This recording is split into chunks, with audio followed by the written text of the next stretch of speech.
Arestado ang isang lalaking nanggugulo umano sa dati nitong ka-live-in partner sa Barangay Malindong, Binmali, Pangasinan, nito lamang ikahulyo 13 taong kasalukuyan.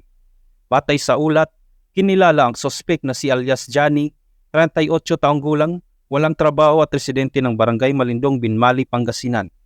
Naaresto ang sospek bandang alas 5 ng hapon matapos rumisponde ang Binmali PNP kasama ang mga opisyal ng barangay sa isang insidente ng kaguluhan sa tirahan ng dati nitong ka-live-in partner. Pagdating ng mga otoridad, nakita nila ang sospek na nagwawala. Sinuri ng ina ng sospek ang kanyang mga gamit at natagpuan sa kanyang bag ang mga drug paraphernalias dahilan upang arestuhin ng sospek.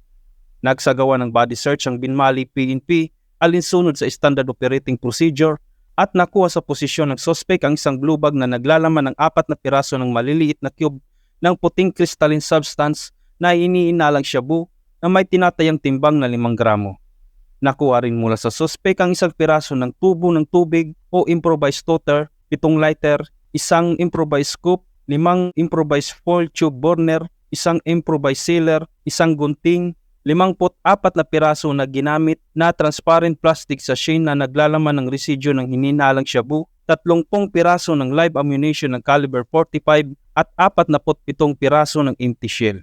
Nahaharap ang sospek sa kasong paglabag sa Republic Act 9165 o ang Comprehensive Dangerous Drug Act of 2002 at illegal possession of firearms and ammunition.